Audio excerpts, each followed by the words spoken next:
After 18 days of clashes, the city, once known as the summer capital of the South, is in ruins, with over 200,000 people displaced. One of the groups helping the victims of the Marawi crisis is the Teach Peace, Build Peace movement, a non-government organization bridging faiths, cultures, and ethnic groups. To tell us more about the recent peace missions, we're joined by the group's founding president and executive director, Bayro Haniza Sumdad Usman. Good evening, honey. Thank you for being here. A peaceful evening. Thanks for having me. And you were just there on a peace mission. Tell us about the situation. Siyempre, ang hirap talaga para sa mga bata. And you're from there, no? This is your home. Yes. You're a Maranao princess.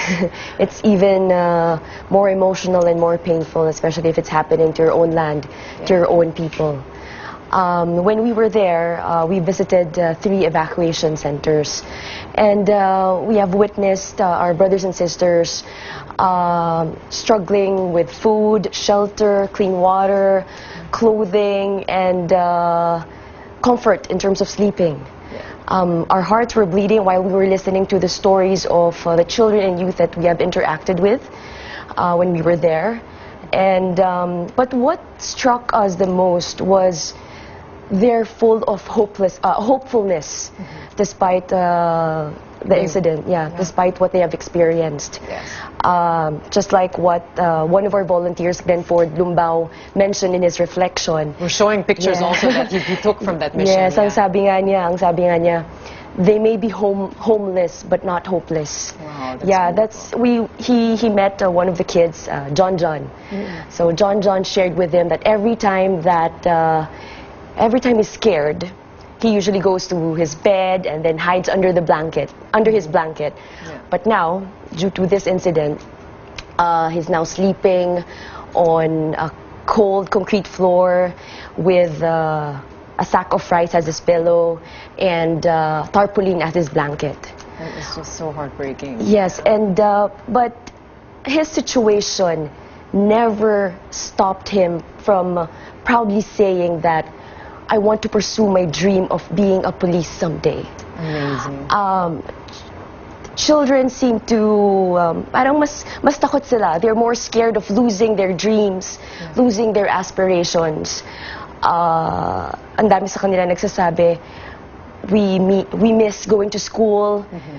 How are we going to go back to school? So it's truly heartbreaking. Nakikipagkwentuhan kami sa kanila. And it's nice. I love these pictures. You're showing them smile, beautiful faces, still smiling. Yes. And you help them with psychosocial therapy. We call it psychosocial peace building. So it's our way of helping our brothers and sisters, especially the young generations, heal the psychological faculties damaged by trauma and stress. And it is our way of instilling hope and our way of beginning their journey towards restoring their sense of inner peace, their sense of social connection. So this is also our way of guiding our young generations towards that culture of peace and resiliency despite their situation. Yeah, that is so important now. That's why and you want to bring more hope kits and care kits. You will be going back. Tell us about this, because people can help, right? You will need more. You're putting together more of these kits. Yes. After conducting our psychosocial peace building activities, we give out what we call hope kits. So hope kits, they can use it in the evacuation centers as a way of helping them cope up. And for the care kits, these are going to be beneficial for the family's needs in terms of hygiene and sanitation.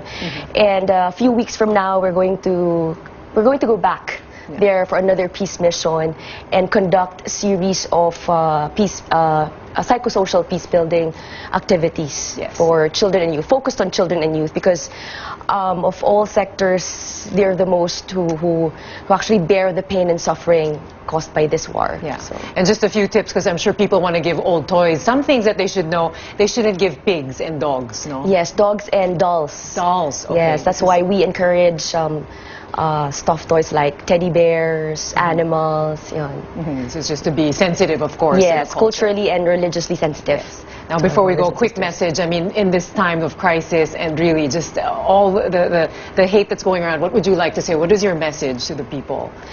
First of all, we'd like to thank, in Teach Peace, Build Peace movement, we call them peace heroes. The people who have been supporting us in the recent weeks that we have been calling out for donations, for love and support for our brothers and sisters. Maraming salamat po talaga. And as we don't know kung kailan everything's going to go back to normal, but hopefully, no, we are hoping and praying that everything will be fine soon.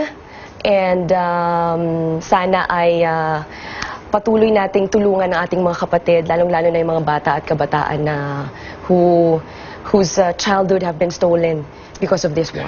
Yeah, and you know that very well, because you yourself, you're also a victim of war. So thank you for all you do. Thank you. It's because of you that we are really hopeful and inspired. I hope we work together in rebuilding Marawi City. Lagi nga namin sinasabi, no, we are and will always be one with Marawi. Yes. Thank you very much again. Thank you so much for having me.